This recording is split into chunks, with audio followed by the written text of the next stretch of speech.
The United States just sent F-35s and MQ-9 Reaper drones to Puerto Rico as it faces down Venezuela in the Caribbean, and that's a pretty big deal.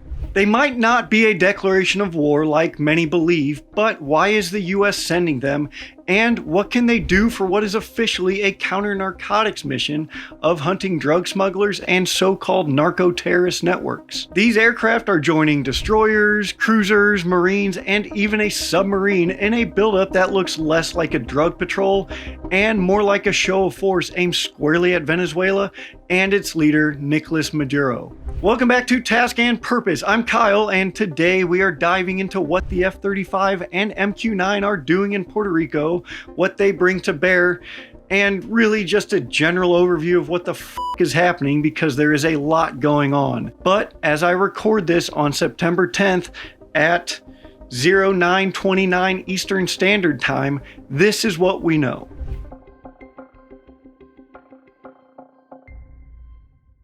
But first, let's talk about Odoo, because running a business is hard enough. You shouldn't need 5 different platforms just to keep things moving. Odoo brings it all into one place: your website, your inventory, your sales tools, all fully integrated and connected. Need a website? Pick a theme, drag and drop what you need, and you're up and running like that. Odoo's built-in AI even helps write your product descriptions and summaries so you don't waste your time sitting there staring at a blank screen. Behind the scenes, inventory is just as simple. You can see what's in stock, what's shipping, and what's delayed, all from one dashboard. Automate vendor reminders, pay receipts, and set delivery schedules with just a few clicks.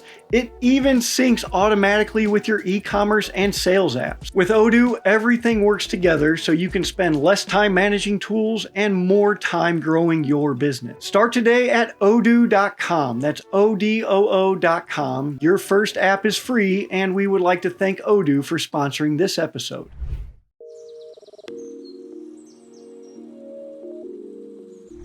The F-35s of unknown variant and Reapers are not deploying in a vacuum. They're arriving to reinforce an American task force that's already operating across the Caribbean and has been steadily building up over the past several months. As I record this on September 10th, about 30 miles off of Puerto Rico's southern coast lies the Iwo Jima Amphibious Ready Group, carrying about 4,500 Marines and sailors. That's a full Marine Expeditionary Unit staging from U.S. waters in the Caribbean, backed by the amphibious assault ship USS Iwo Jima and 2 San Antonio-class transport docks. The Marines and sailors aren't just sitting there finding new ways to get in trouble and playing games like throw rock at other rock.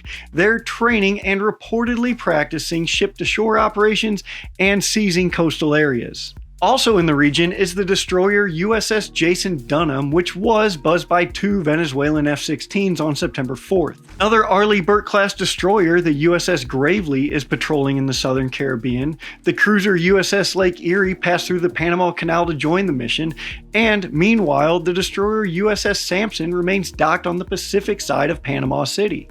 And lurking somewhere beneath the waves is the nuclear submarine USS Newport News, which is a Los Angeles class that carries Harpoon and Tomahawk missiles.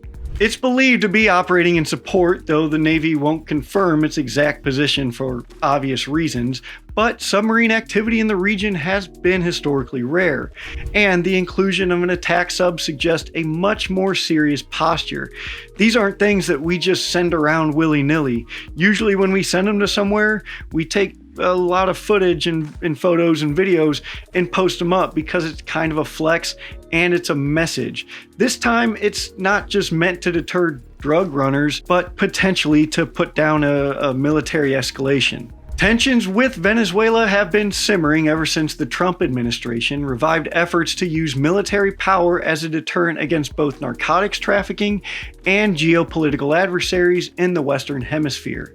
The decision to send warships and Marines to the region was first reported earlier this summer as part of a broader shift in U.S. posture by U.S. Southern Command and what may be a reshuffling of military resources to deal with more regional concerns that the Trump administration seems to be undergoing right now. This is all happening under the umbrella of the Joint Interagency Task Force South, the key U.S. command for counter-narcotics operations in the region. But the presence of stealth fighters, submarines, and just regular above-ground Marines makes it clear this is not just about chasing drug smugglers. When the F-35s and MQ-9s are around, they're plugging into a much bigger network, a strike force of ships, Marines, intelligence nodes, and submarines that are already in place. It's a force that's already been kind of tested by Venezuelan overflights, which make the risk of miscalculations and escalation very real.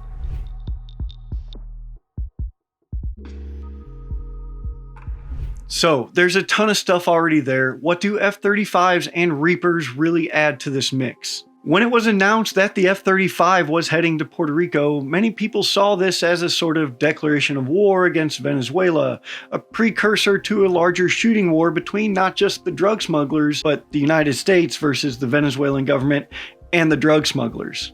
The Lightning II can pack a very serious punch, but its true strength, at least up to this point, has lied in its serving as an intelligence collection platform. It has a lot of really advanced sensors and software like the APG-81 AESA radar, its distributed aperture system, which just gives the pilot 360-degree visibility, and its electro-optical targeting system sensor suite. That all of this lets it vacuum up signals intelligence, track enemy aircraft, watch surface traffic, locate air defense. It can detect emissions from radar sites, classify them, and silently geolocate those emitters, all without giving away its own position, allegedly. I mean, it does a lot. In the Caribbean, that means it can quietly map Venezuelan air defenses, track those F-16s out for a light stroll over some warships, and feed targeting data directly to Navy warships using Aegis, and even Marine commanders on shore. The F-35 can also push data into the Navy's Cooperative Engagement Capability Network, extending the kill web far beyond line of sight. The MQ-9 Reaper complements that role. Its long loiter time of up to 27 hours makes it ideal for persistence, keeping eyes on go-fast boats, shadowing suspect aircraft, or orbiting over a narco hub for hours at a time. It's also proven in counter-terror and counterinsurgency strikes in places like Iraq, Syria, Somalia. Basically anywhere the US has touched, an MQ-9 Reaper was probably involved, whether through surveillance or kinetic strikes, like dropping those Hellfire missiles everywhere. For better or worse, this makes it pretty well suited for Trump's new narco-terror doctrine. Together, the F-35 and MQ-9 create a surveillance-to-strike kill chain. The Reaper provides endurance and precision firepower, while the F-35 fuses and shares data across the battle space. In past operations in Syria, Reapers have been cued by data from fast jets or manned ISR aircraft, then conducted strikes once positive ID was made. That same model is now being replicated much closer to home. The combination of the F-35 and MQ-9 gives the US near constant situational awareness in the Caribbean and the ability to act on it instantly.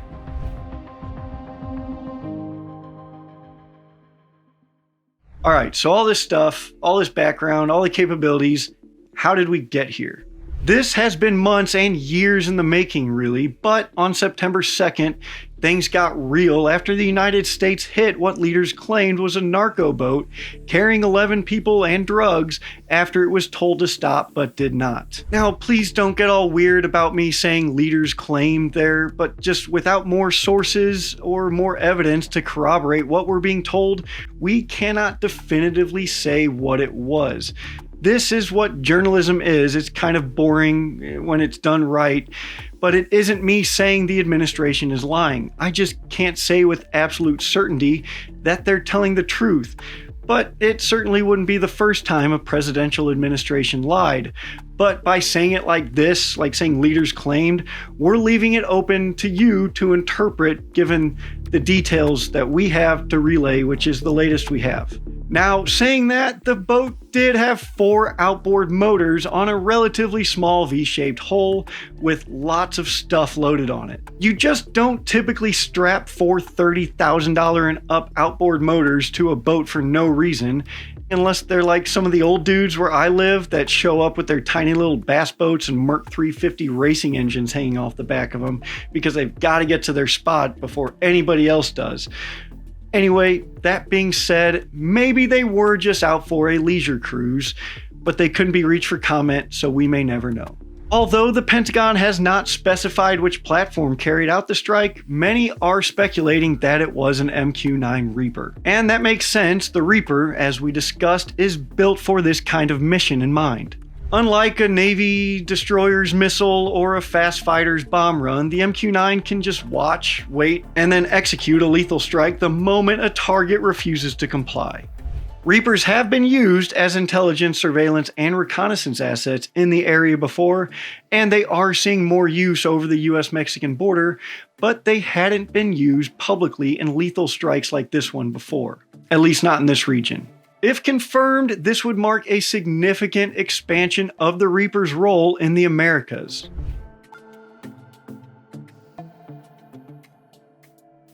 The Trump administration has framed this operation not just as a counter-narcotics effort, but as a fight against terrorism. According to Pentagon officials and reporting by the War Zone, President Trump signed a classified memo that redefines transnational drug cartels as narco-terrorist organizations, a designation that carries huge legal implications. At a press event at Fort Benning, Defense Secretary Pete Hegseth echoed that view. Coming from a drug cartel is no different than Al-Qaeda, and they'll be treated as such as they were in international law. By framing cartels this way, the White House has opened the door for the military to use lethal force without congressional authorization. Under the 2001 Authorization for Use of Military Force, which is also known as the AUMF, it was originally intended for groups involved in 9/11.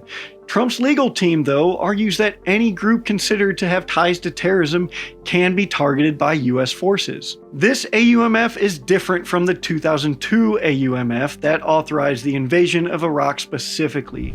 That was done away with in more of a symbolic vote in the Senate in 2023, 20 years after the invasion, even though US combat role in Iraq had expired in I think 2011. It could be 2013. If I'm wrong, yell at me in the comments, I don't care. I'll get it right next time. Critics of this say that the interpretation stretches the AUMF far beyond its original intent. Others warn that conducting airstrikes under a classified presidential memo without oversight or clear evidence erodes checks and balances and risks dragging the military into undeclared conflicts. Something we kind of have a tendency to do, and that might be why people are so worried about this.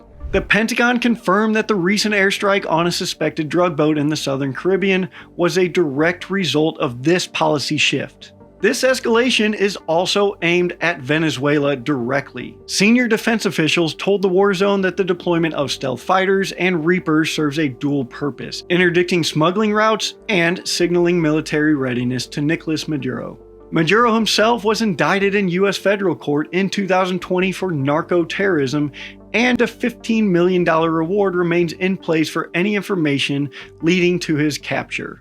There is also the disputed 2024 presidential election that Venezuela's government declared Maduro won. US and other Western democracies blasted these results as fraudulent. Then Secretary of State Anthony Blinken voiced serious doubts about the outcome and pushed for a transparent vote count, refusing to recognize Maduro as the legitimate winner. Canada, the US, and several regional partners eventually recognized opposition candidate Edmundo Gonzalez as the rightful victor, but this obviously has not been resolved because Maduro is still president in Venezuela.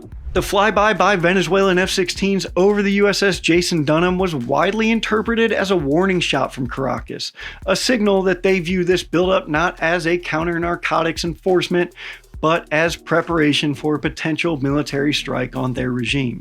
Puerto Rico's role in all of this is key. As U.S. territory, it allows the Pentagon to bypass foreign basing requirements. Muñoz Air National Guard Base is well within operational range of Caracas, allowing fighters and drones to monitor the entire Caribbean and operate under full U.S. sovereignty. For Southcom, Puerto Rico is no longer just a support node, it's the staging ground for power projection in the Western Hemisphere. But with this escalation comes risk. Trump has already warned that Venezuelan aircraft flying too close to US ships could be shot down. With stealth fighters now on station, that possibility is even more real.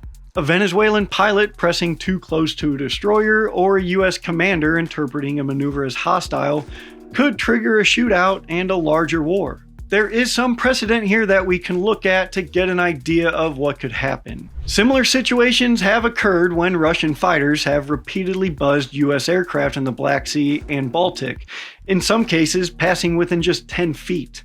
Obviously, when these happened, the pilots and nobody else responded with lethal force, but the line between peace and war is often razor thin. The danger is not just from hostile intent, but also from miscalculation. And with US rules of engagement now expanded under the narco-terror memo, commanders may have broader discretion to respond. That's not necessarily a bad thing, but it's not necessarily a good thing yet either. That's the danger of mission creep. What began as a counter-narcotics deployment is now seemingly teetering on the edge of regional confrontation.